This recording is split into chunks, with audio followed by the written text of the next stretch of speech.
Hey y'all, today I'm planting up a few perennials on this side of the house near the pond, and this is actually a setting area here by a fireplace. And I had added, this was actually kind of a new area last year, and so in fact pretty much all the stuff you're seeing on the left side of the fireplace was added last year. And I've got a few more things I want to add in front, smaller perennials. And 3 of them will actually be evergreens for me. So if you're in zone 7 and up, those 3 will be evergreen for you as well. One of them will not be an evergreen, but it's going to get pretty large. And so we'll move in closer and take a look at it. I want to give y'all a shot real quick too of these strawberry vanilla hydrangeas. They're humongous this year. I think this is their 3rd year being planted here. Look at how beautiful those are. We're going to move in closer. I actually have a little lime between them that's buried, so it's completely hidden. It may get moved this fall. Until those started getting big, there was like a pretty good sized hole between them. And I went ahead and planted one year before last, and now it may end up having to be moved. Although I can cut back these strawberry vanilla if I want to. I could just prune them up real hard and leave the little lime. We'll see. Just take a look at the size of that bloom compared to my hand. And I have big hands. And that bloom is just massive. And they're that way all over them, the ones that have already bloomed all the way out. Absolutely gorgeous.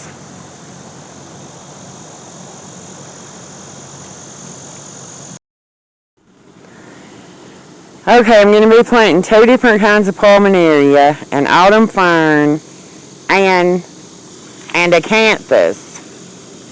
This is the whitewater acanthus, so it'll be the variegated. And this will get pretty good size. This is going to get 3 foot tall and 3 foot wide.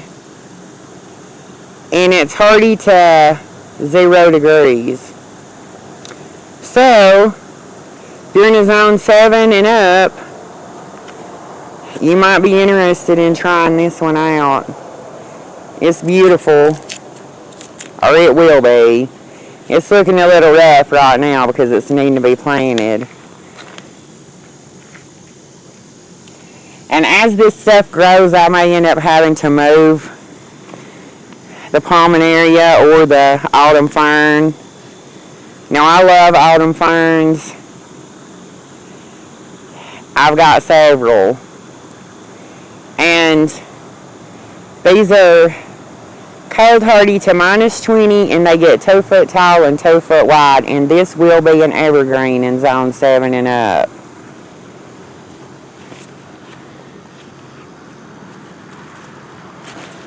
And I have 2 different kinds of palmaneria. Ooh. This is the spot-on palmaneria, the Proven Winners version. And it's going to get about 20 inches tall and, about 16 inches tall and about 20 inches wide. And I have some of this already in a couple of different places. I love palmaneria. It's also critter resistant for the most part. The deer and rabbit don't really care for it, which is good when you live in the woods like me. And this is a different kind of palmaneria. This is the silver scimitar. Is how I don't know if I'm pronouncing that right, but. And this one is cold hardy to -15. It's a zone 5 to 9.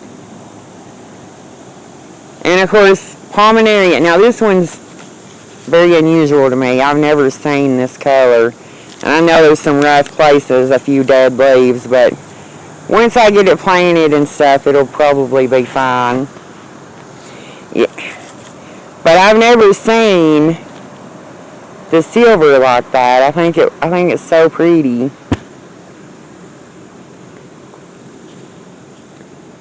And you can see it's going to bloom the pink and blue flowers, or pink and purple. We'll see next spring. And so let's get these planted.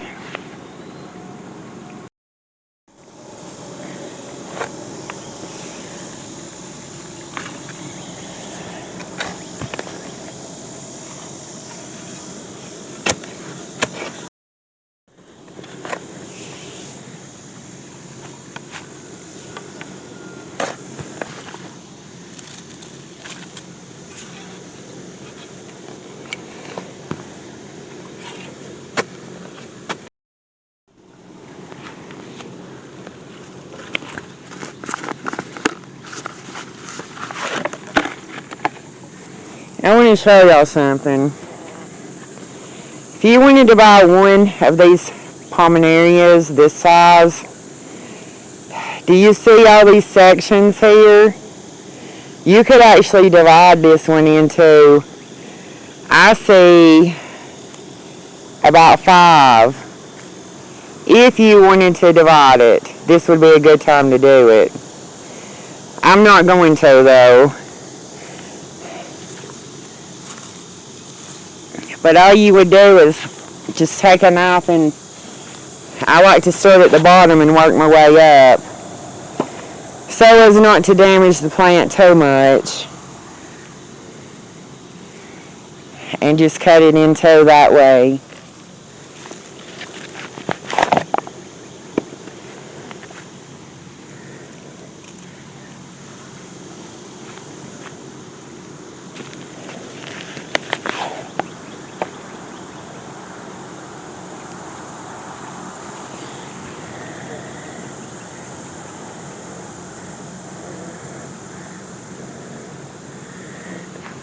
Okay.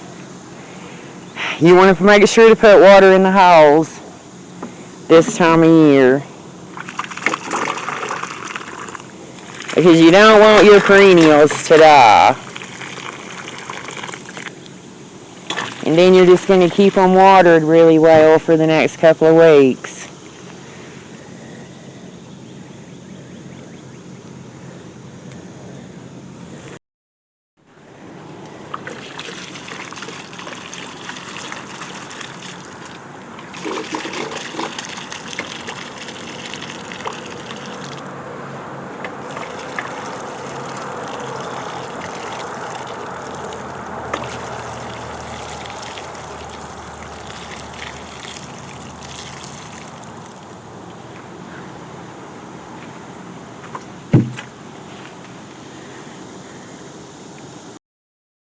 And I got one more that I'm going to plant right here beside the fireplace. It's one I've never seen before. I've never even seen anybody talk about it. So I don't know how new or old it is. But it's called Waikiki Sunset. And it's going to be a part shade plant. Full shade mostly for me. It's going to stay short. It's just a spreading plant. It's going to get up 2 to 10 inches high and 12 inches wide. And it's supposed to be a perennial for zone 7A and up. And so I hope it is. It's very pretty. And it said, when I looked it up, it said that it would get really pretty fall colors. So we'll see what it looks like in the fall. Let's get this one planted, and then I will show y'all what it all looks like. Alrighty, that one's planted up, and I think that's going to be beautiful. I surely hope that one comes back for me next year. And I'll probably take some propagations from it just in case it don't before the summer's over. Now let's take a look at the whole area. I think it's coming together really nicely. What do y'all think? I'm really enjoying this new area that I started working on last year. And I love the weeping redbud. That's the tree in the middle. If you've not watched the video where I actually ran across that not far from my house with somebody who was just selling some plants on the side of the road. And I got it for $40 and it was as tall as it is right now. It just didn't have any leaves on it when I bought it. Now it does turn really purple when it first leaves out. And it would have more purple on it now. But redbuds need to be in the south in a good bit of shade. But it's getting so much shade here till it just turns, pretty green in the summertime. But it's okay with me. I love its weeping habit, and I get to enjoy the purple foliage in the spring. I think in a couple more years, this area is going to be beautiful. I think it already is. It's just not full enough in this little area right here yet. But I'm working on it. And I guess that'll be it for this video. If you were looking for perennials that will be a evergreen in zone 7 and up, then I hope this helps. Until next time, bye.